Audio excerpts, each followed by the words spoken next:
Hello?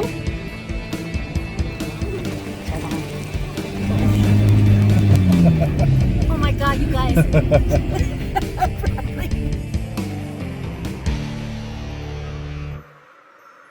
Hello everyone. Hello everyone.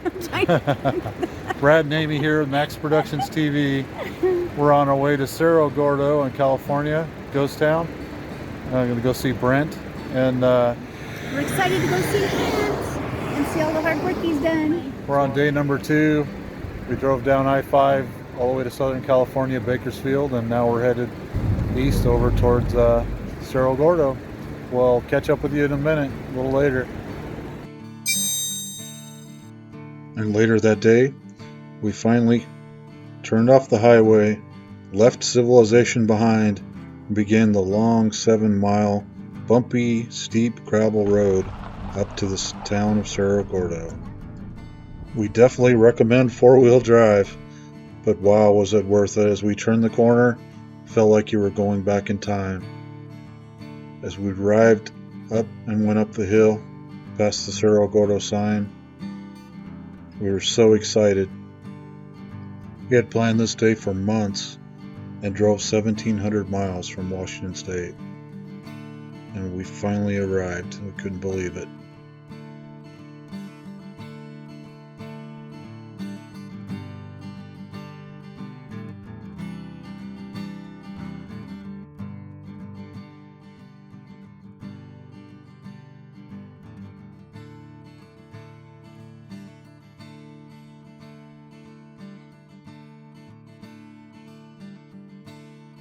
I'm enjoying one of the protein bars you brought us.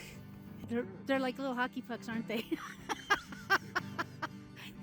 They'll sharpen your teeth.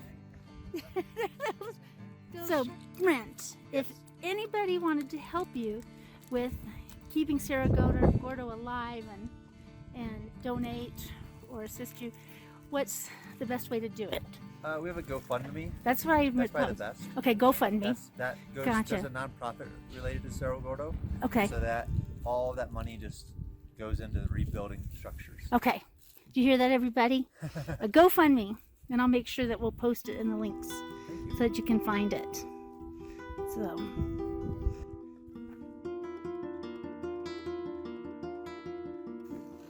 Checking out first. Wow, this place is so nice.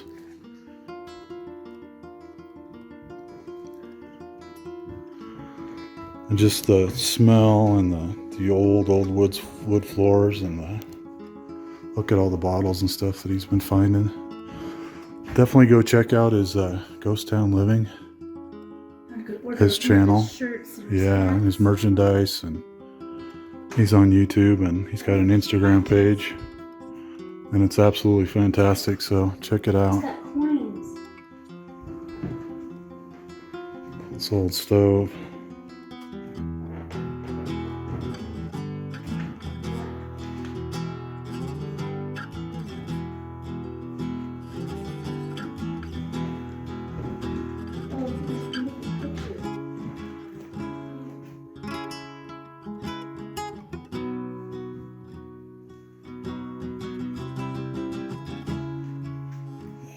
Look at all the powder boxes, the dynamite boxes he's found in the mines. There's the door. There's the door. That's so sweet. Really?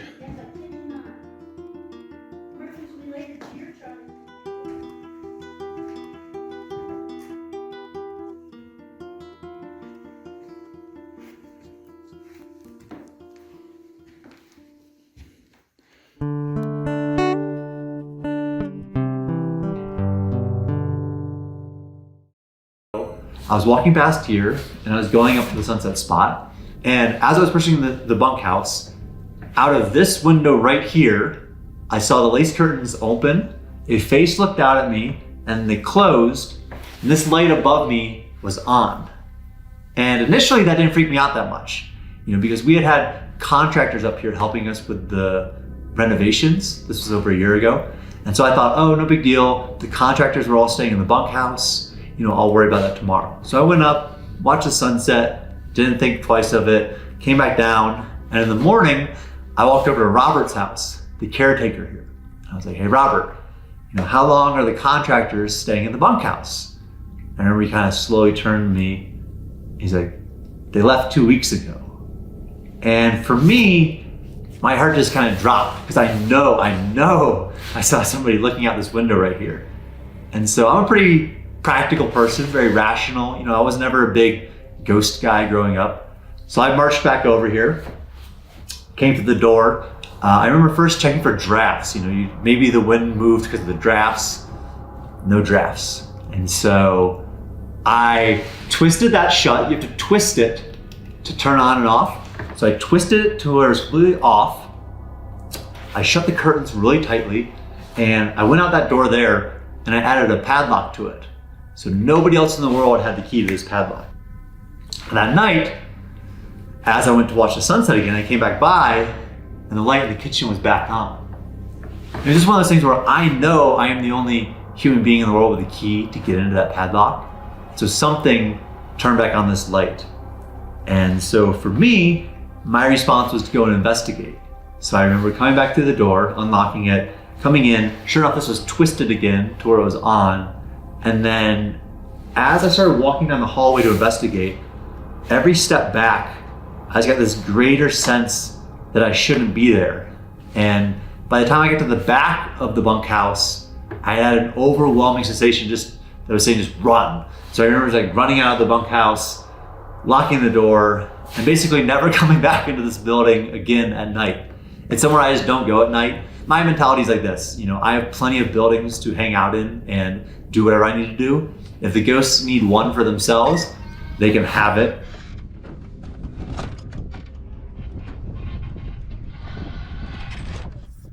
Haunted bunkhouse. Come on. All right. Come Here we go. with me. Look at this old door. It helps if you take the lock off. Look at this. Oh my gosh, it's beautiful. Institution. Institution. Hello, is there anybody here? That's what it said, institution. Yeah, this is the lamp that turns on and off. Andrew. Andrew. Wasn't one of these guys Andrew?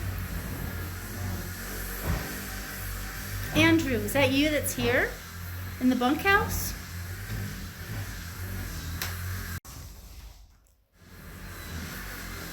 Is there anyone here? Where? Here in the bunkhouse? Are you here? Who's here?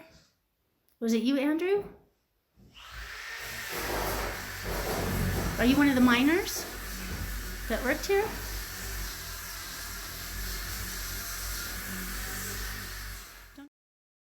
Yeah, I actually have a YouTube channel myself. You do? I'm a volunteer, so. Yeah, what's your YouTube channel? Shope Show. Shope? That's on my hat. You know what? I think I've seen it. I'm on a 100-day road trip.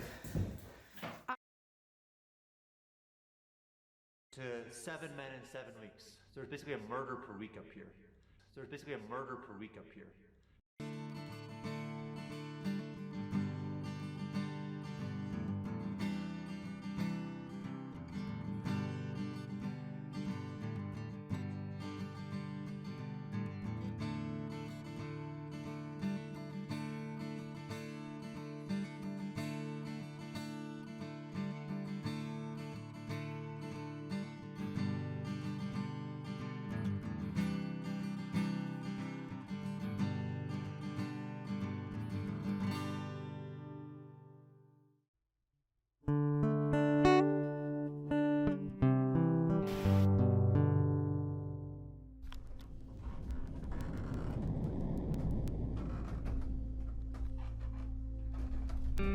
This is the building where they do the assessment of the ore samples.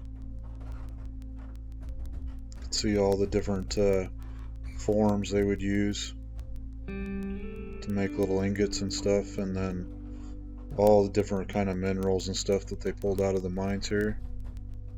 It's beautiful stuff. And over here you can see the core samples.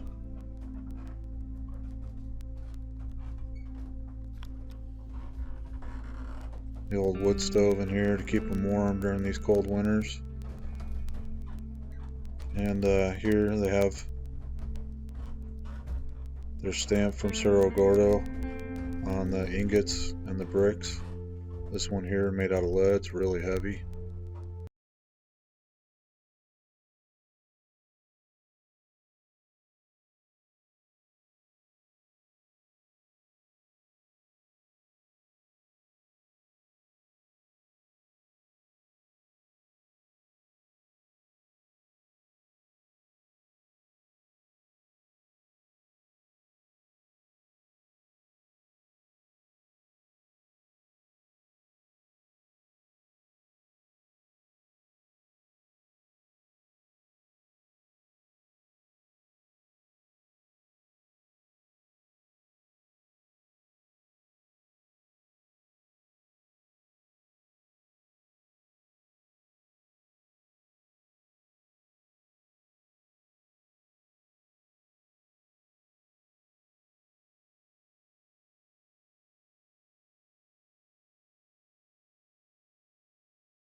So that's the Sayer building.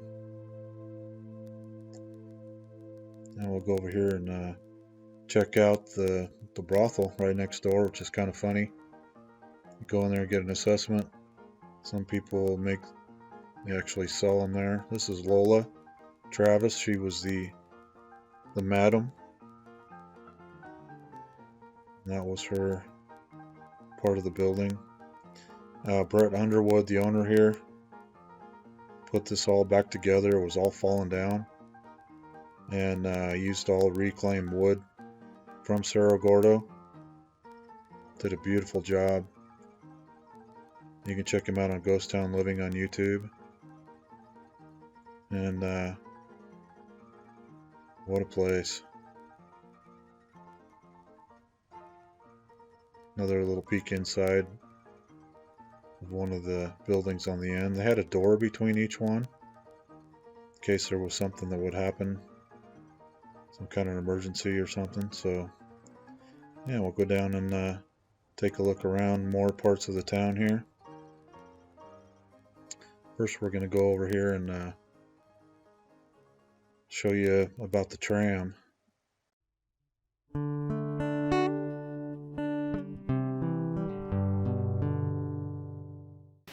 Start by drilling the holes inside the mine, placing the dynamite, blowing the rock out in the ore, loading the ore on the carts, tracks, running it out to the tram, putting it in the buckets, and then sending it down the mountain via cable and the towers, as you see here. And then down at the very bottom, here's what some of the carts look like today. And here's what it looked like back then, where the tram used to be. And here's what it looks like today.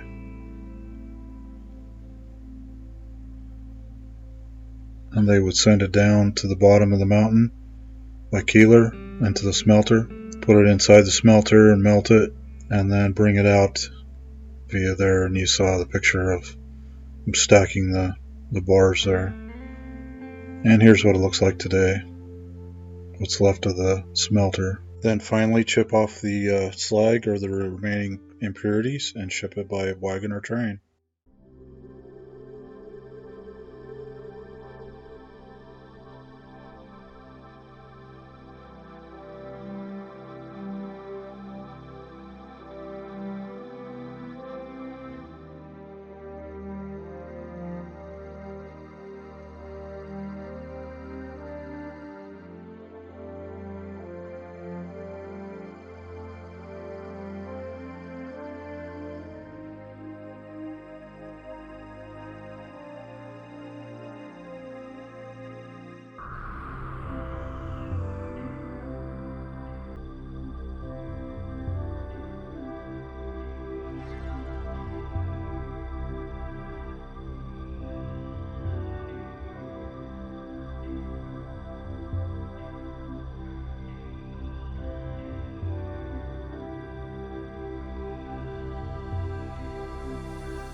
We are above the town of Cerro Gordo. It's down there in the creek there, and up there on the top of is where the hoist house is. It's got the hoist in it with the elevator and stuff that the mine entrance Brent takes down to the 700 level. Yeah, check out that video, and you can see kind of the tailings there, the tower, and down in the valley. It's Mount Whitney down there on the other side on this Sierra Nevada range. And we're checking it up on top here, and we're going to go up here. It's called the Saddle, and it's the top where Amy's up here. And up here you can see a view of the other side of the mountains and see Death Valley down there in the bottom. It's really a cool view. It's snowing up here. I can't believe it's snowing up here. It's 50 degrees most of the day, and from this side some weather's coming in and it's blowing snow.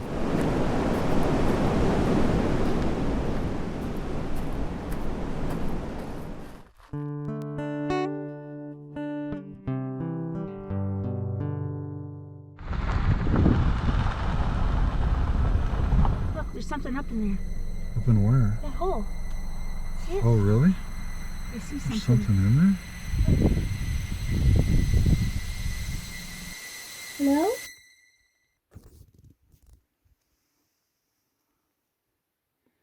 Wow. Brad, that's amazing. Okay, go a little further. No, I don't want to. Yeah, just go where it's flat so I can come in there with you. Why? What are we going to do? I'm not going to go anywhere. We're just going to go where it's flat. You can see down the tunnel. Yep. There you go. Really nice and clean and neat. It really is. And this part's probably fairly safe, but we're not going to go in here to respect You promised, Brent. yeah, you promised. We went Yeah. So, not gonna do just that. stay right here, ready to run So in. we just came right to the entrance to peek in, and then I've never seen a mine before. Amy's never seen a mine, so here's the entrance right here. Okay, ready? Be real quiet. Hello?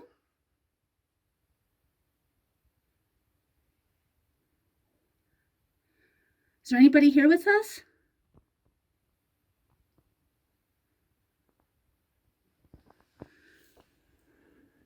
Look at this. Mouse droppings.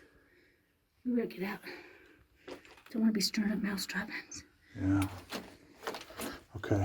Some little mousey. All right, heading out. Keep in there. Look at all these tiny pieces of shale. Yep. Isn't that something? As the sun began to set, we found a great place to park and sleep in the car for the night. But we had to admit we were a little creeped out.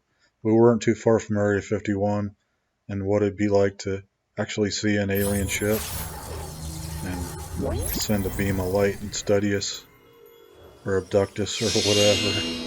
But a little reenactment here just for fun. But it was just an absolutely beautiful night.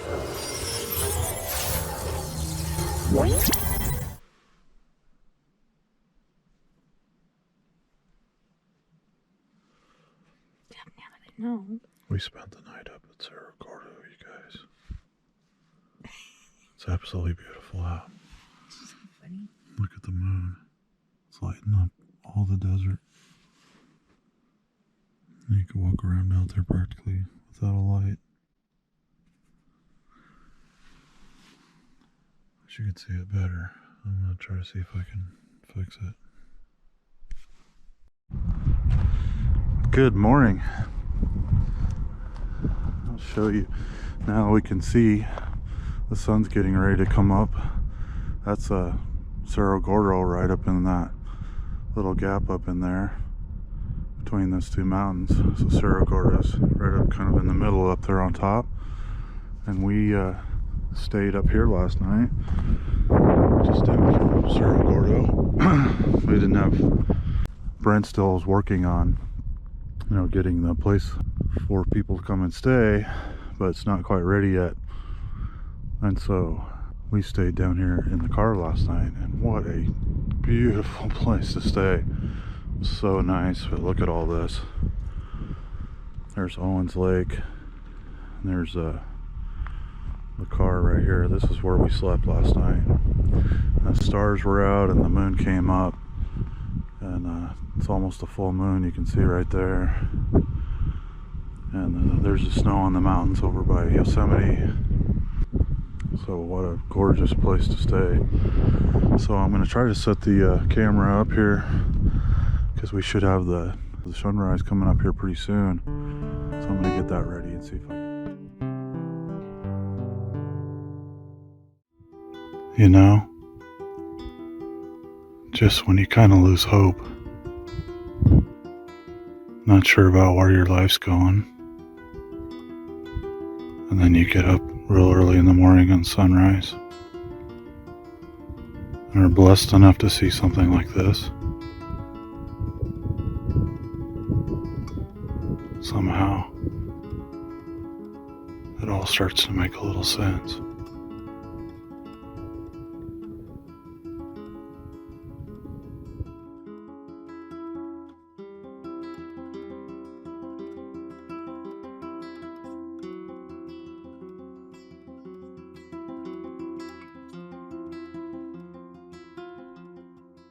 Who knew a dirt road could be so painful? Oh, God. No wonder Brent doesn't want to go to town all the time. Oh, it's got to be painful. He probably gets downtown and doesn't want to come back up the hill. Or mountain, or whatever you call it. Oh, God. Definitely a mountain. Ugh. Probably. Getting a workout. Yeah. We spent the night up in the mountains in Cerro Gordo. We spent the night in the mountains up at Cerro Gordo today. Enjoying this automatic driving car. Pretty cool. Take your hands off the steering Oh, wheel. gosh. And I wish he would just stop playing with this thing. It's giving me a it's heart only attack. driving itself, but you gotta touch the steering wheel once in a while, or it'll goodness. warn you. Where your girlfriend will hit you. It's like 10 seconds, I think, right? Yeah, it's pretty cool though. Pretty nice.